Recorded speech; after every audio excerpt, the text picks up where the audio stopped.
So hey guys, welcome back to all of you on my channel India Let's Study. Good morning everyone. So here we are with a new video जिसमें कि आज हम discuss करेंगे बहुत interesting important topic child psychology, जो कि हमारा सभी टीचिंग एग्ज़ाम के लिए बहुत ज़्यादा इंपॉर्टेंट हो जाता है। रीट का हो चाहे यूपी टेट, सी टेट, कोई भी टीचिंग एग्ज़ाम होगा हमारा, उसमें चाइल्ड साइकोलॉजी आपका आता ही आता है। ठीक है, तो चाइल्ड साइकोलॉजी का संपूर्ण निचोड़ विद हैंड रिटन नोट्स आज की वीडियो में कवर करेंगे हम।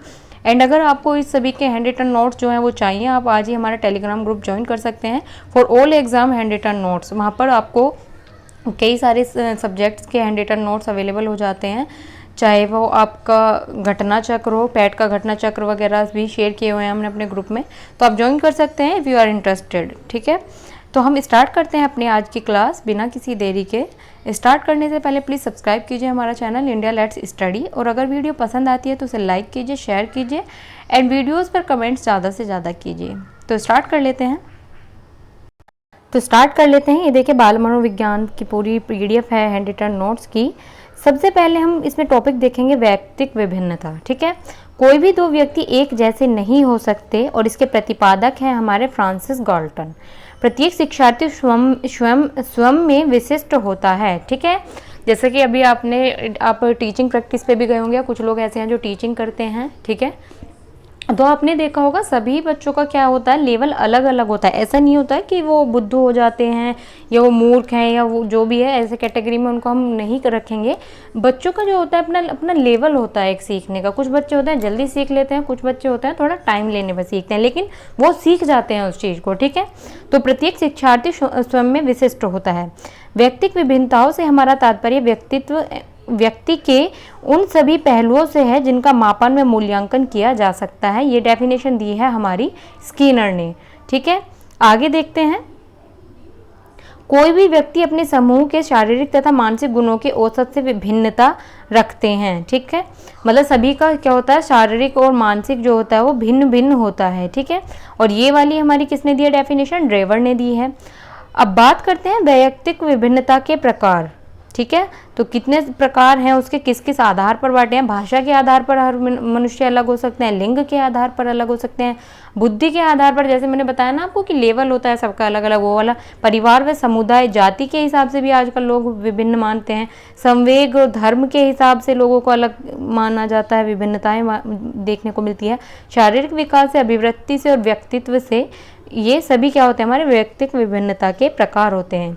बात करें अगर व्यक्तिक विभिन्नता के कारण की कि किस वजह से व्यक्ति हो जाए उनमें विभिन्नता पाई जाती है, तो कुछ लोगों में वंशानुक्रम से, कुछ लोगों में वातावरण से, आयु एवं बुद्धि, परिपक्वता, लैंगिक विभिन्नताएं, ये सभी क्या है, हमारे व्यक्तिक विभिन्नता के कारण हैं। ठीक है, आगे चलते हैं। वैयक्तिक विभिन्नता जानने की विधियां क्या क्या है हमारी, बुद्धि परीक्षण से, उपलब्धि परीक्षण से, संवेग परीक्षण से, अभिक्षमता परीक्षण से, अभिरुचि परीक्षण से, व्यक्तित्व परीक्षण से। ठीक है, शिक्षा के क्षेत्र में व्यक्तिक विभिन्नता कैसे होती है, शिक्षा का स्वरूप से और पाठ्यक्रम का निर्धारण से। ठीक है, आगे चल लेते हैं। बाल विकास को प्रभावित करने वाले कुछ कारक पढ़ते हैं पहले हम। तो ये 2 टाइप्स के होते हैं हमारे। एक तो होता है आंतरिक कारण, जो हमारे मतलब कि वातावरण से नहीं मिलते, और उसके अलावा जो भी होते हैं वो होते हैं सब हमारे बाह्य या वातावरण के कारण। ठीक है, तो आंतरिक कारक कौन कौन से, हमारे वंशानुगत, शारीरिक, बुद्धि, संवेगात्मक और सामाजिक। और बात करें अगर बाह्य कारक की, तो जीवन की घटनाएं, भौतिक वातावरण, सामाजिक आर्थिक स्थिति, गर्भावस्था के दौरान माता पिता का स्वास्थ्य और परिवेश। ठीक है, वंशानुक्रम व्यक्ति की जन्मजात विशेषताओं का योग है। ये किसने बोला है, हमारा BN झा ने बोला है। वंशानुक्रम में वे सभी बातें आ जाती हैं जो जीवन का आरंभ करते समय, जन्म के समय नहीं वरन गर्भधारण के समय व्यक्ति में उपस्थित थी। ये दी है हमारी वुडवर्थ ने। तो ये आपके कभी कभी एग्जाम में डेफिनेशन देख के ही पूछ लेते हैं। CTET में तो नहीं पूछते, लेकिन अभी CTET का भी नहीं बोल सकते हैं, मैं भी अब जो न्यू पैटर्न से एग्जाम होगा उसमें क्या पूछे। लेकिन बात करूँ अगर UP टेट की और रीट वगैरह के एग्जाम की, तो उनमें आपको ऐसे क्वेश्चंस जरूर देखने के लिए मिलते हैं। ठीक है, तो इसलिए हमें डेफिनेशन भी इम्पोर्टेंट है। माता पिता की शारीरिक एंड मानसिक विशेषताओं का संतानों में हस्तांतरण होना वंशानुक्रम है। ये दिया है जेम्स ड्रेवर ने।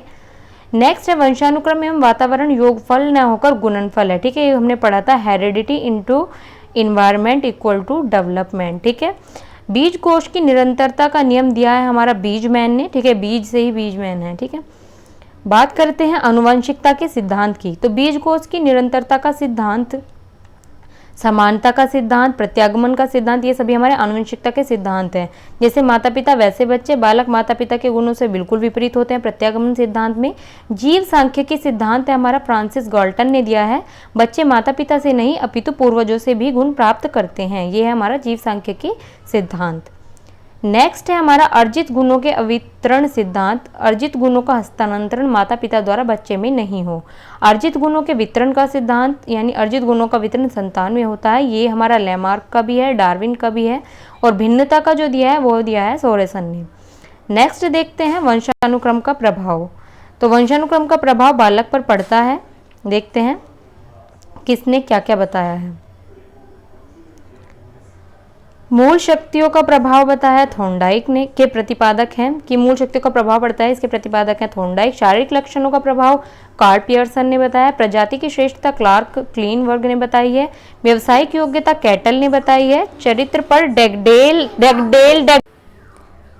बात करें अगर हम महानता के प्रभाव की, तो ये दिया है हमारा गाल्टन ने। वृद्धि पर प्रभाव दिया है गोडार्ड ने। संचय प्रभाव दिया है कॉल्सोनिक ने, और सामाजिक स्थिति पर प्रभाव दिया है हमारा विंसिप ने। आगे देखते हैं और क्या है। वातावरण के कितने कारक हैं, ठीक है, ये आपको सभी को पता है, सामाजिक कारक, सांस्कृतिक कारक और आर्थिक कारक, ठीक है। वातावरण वह बाहरी शक्ति है जो हमें प्रभावित करती है, ये डेफिनेशन दी है हमारी रोस ने, ठीक। विकास होता है सामान्य से विशिष्ट की ओर। विकास की प्रक्रिया बालक की गर्भावस्था से लेकर जीवन पर्यंत तक चलती है, यह डेफिनेशन दी है हमारी हरलॉक ने। विकास का संबंध होता है गुणात्मक एवं परिमाणात्मक, जैसे कि हमने पीछे देखा D=H/E। तो नेक्स्ट है बाल विकास के कुछ सिद्धांत है। तो पहला है निरंतरता का सिद्धांत। विकास न रुकने वाली प्रक्रिया है। व्यक्तिक विभिन्नता का सिद्धांत, सभी बालकों का विकास और वृद्धि उनकी व्यक्तिकता के अनुरूप है। विकास क्रम की एक रूपता, विकास की गति एक जैसी न होने पर कुछ एक रूपता तो होती है। परस्पर संबंध का, विकास के सभी आयाम क्या हैं, एक दूसरे से संबंधित हैं। एकीकरण का, बालक पहले संपूर्ण अंग को और फिर अंग के भागों को चलना सीखता है, ठीक है। पहले वो मतलब कि अपना सारा शरीर चलाना सीख रहा है, फिर उसके जो छोटे छोटे अंग हैं वो हमने देखा था ना जब हमने लास्ट क्लास ली थी, उसमें हमने fine skill and growth skills के बारे में जो पढ़ा था। वृद्धि विकास की दर एक समान नहीं होती। विकास की भविष्यवाणी की जा सकती है। विकास लंबवत न होकर वर्तुलाकार होता है, ये भी सभी को पता है। विकास की दिशा का सिद्धांत होता है एक, ये सिद्धांत हम प्रीवियस जो हमने क्लास ली थी उसमें बिल्कुल बहुत अच्छे तरीके से पढ़ चुके हैं, जो हमारा सिफालोकोडल एंड नेक्स्ट था हमारा ये वाला सेंट्रल वाला, ठीक है। तो ये यहाँ नहीं डिस्कस करेंगे क्योंकि हम ये पढ़ चुके हैं वहाँ पर। समाजीकरण, वहाँ यहाँ बिल्कुल शॉर्ट में लिखा है और वहाँ हमने बिल्कुल क्लियर करके पढ़ी हैं ये चीज़ें। समाजीकरण कितने प्रकार का होता है, 2 प्रकार का होता है, प्राथमिक, मुख्य और द्वितीय होता है हमारा गौण सामाजिक विकास। परिवार एंड मित्र किस समाज में आते हैं, प्राथमिक में आते हैं। ये यहाँ से आपके क्वेश्चन बहुत ज़्यादा आता है और जिसको हमेशा लोग गलत कर देते हैं, ठीक है। विद्यालय हम निकटतम परिवार के सदस्य होते हैं हमारे द्वितीय, ठीक है। पहला है हमारा परिवार एवं मित्र और विद्यालय होती है हमारी द्वितीय, ठीक है। समाजीकरण प्रारंभ होता है जन्म से। स्वदर्पण का सिद्धांत दिया है कूले ने। मनोसामाजिक जीवन अवधि का सिद्धांत दिया है एरिक्सन ने। परिस्थिति परक सिद्धांत दिया है हमारा ब्रॉन फोबर ने।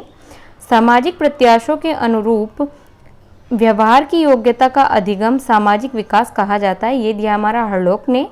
बाल केंद्रित शिक्षा है हमारी पूर्णतः मनोवैज्ञानिक। पाठ्यक्रम होना चाहिए हमारा लचीला होना चाहिए, ठीक है।